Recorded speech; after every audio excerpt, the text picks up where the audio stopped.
Let's bring in Philip Bump, MS Now contributor and columnist, of course, and Major General Randy Manner, former acting vice chief of the National Guard Bureau.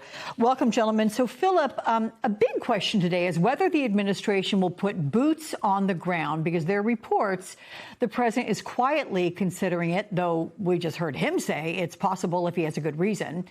Should Americans expect it will happen? Well, I guess it all comes down to the answer to the question of what Donald Trump means when he says whatever it takes, right? I mean, he's offered all sorts of rationales for what it is that he's hoping to do in Iran. And if that includes something that necessitates troops on the ground, then I don't have any doubt that he would move forward with doing that. But what's the outcome? What's he trying to achieve? Is he trying to seize the uranium? Is he trying to upend the existing leadership there? Like, it's not clear what the actual outcome is. And I think that's the determinant. The determinant of whether or not there are actually soldiers deployed is what it is that's trying to be achieved. And I think we're all pretty unclear on what that actually is. Well, let me drill down on that with you, General, because Axios reports that the U.S. and Israel are weighing sending in special forces to seize Iran's nuclear stockpile. What would this look like? How many troops would be involved? How dangerous of a mission would this be? It would be extremely dangerous. It would require a significant investment of time to be able to plan such an operation. The idea of putting ground troops into Iran is absolutely idiotic. It's something that, if you recall, back in 2001 and 2, we took almost a year in order to be able to get all the sufficient forces in there with a very strong multi-country coalition. So it's very naive for this administration to think that they could put boots on the ground. Even with special forces troops, it would require a significant amount of additional buildup in the area, which, again, will take time. Again, my thoughts are with all the families of those fallen soldiers. And I have myself received the remains, having the honor and privilege to receive remains numerous times, unfortunately, at Dover, as well as, of course, aircraft with wounded from that area. I also have to comment that I find it very hypocritical of the president, who has called our fallen suckers and losers, and simple things like he needs to take his hat off and get with the program about how do you honor the dead of our American fallen and care for the families of our military. I got to tell you, you are echoing the sentiments of so many people about the hat he was wearing yesterday. As far as the suckers and losers, I had forgotten that he had said that, but point well taken. General, I understand you found yourself stranded in the Middle East when this conflict erupted in Iran and ahead of several other strikes in other countries. And that includes Dubai. That's where you were. So you are home now. But you said at one point you felt abandoned by the U.S. Tell us about your experience. So it's important for the listeners to understand that I was also the deputy commanding general of all Army forces in the Middle East at one time. And so I certainly understand the situation on the ground, been there in Kuwait, Iraq, Afghanistan as well. And so it's absolutely true that I felt totally abandoned, along with all of the thousands of other Americans. Whenever I contacted the embassies, they were in survival mode. Whenever I reached back to the State Department website, it says, we cannot help you, we cannot provide any way out. And then it's one of those things of bonding together with my fellow Americans there to say, we will get out of here and we will figure this out. And it was literally the luck of the draw that I was on one of 12 aircraft that left on Wednesday morning, dark early, after 4 different attempts. One of the attempts, we were actually on the aircraft while incoming missiles alerts. You can imagine 100 cell phones inside the airplane going off. There was panic. There were women and children crying. It was quite difficult for them, of course. We finally eventually did take off. It was the fastest loading I've ever seen on the 4th attempt, 8 minutes, and then 8 minutes to the runway. The pilot shut the door and said, we are leaving now. Upon liftoff, we had 2 UAE F-16s off of our wings to be able to escort us out. And I can't tell you the gratitude I feel to the government of UAE, the way it is taking care of tens of thousands of transient visitors, as well as, of course, American citizens. They are doing so with graciousness, and my hat goes off to them. Very professional, very respectful, and instead, our U.S. government absolutely, totally abandoned us. Got to tell you, listening to that description, that sounds rather chilling, that whole quick departure and taking off and seeing fighter jets accompanying you, although it would be reassuring at the same time. But Philip, you know, the general story, it reflects thousands of Americans, some of whom are still trying to get home. Let's take a look at these headlines. You have the Wall Street Journal that says Americans stranded in the Middle East say U.S. left them to fend for themselves. Newsweek, stranded Americans say they escaped war zone with little U.S. help. How much heat is the White House taking for this? Well, I mean, honestly, not a whole lot, just because they're taking so much heat on so many things, right? I mean, it's, you know, this is sort of something that gets thrown into the stew, if you will. One of the things that I think has been striking about this entire endeavor is the extent to which it seems as though so many items on the checklist went unchecked before the attacks began.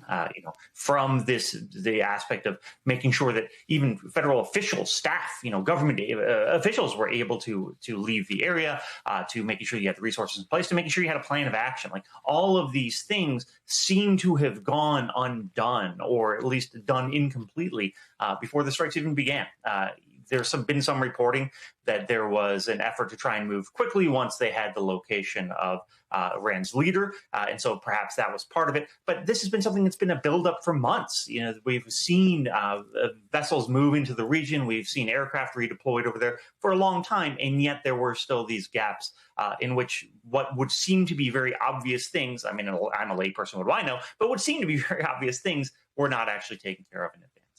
Yeah, I'll say, though, you know a lot. And I think your summarization is something that a lot of people are at least thinking, my friend. General, let's talk about the messaging from the administration about the war, because it is undoubtedly at the center of much of the Trump criticism. When this started, Trump said it was about liberating Iran. Now he says he wants total surrender. What does this reveal to you about how this conflict is unfolding?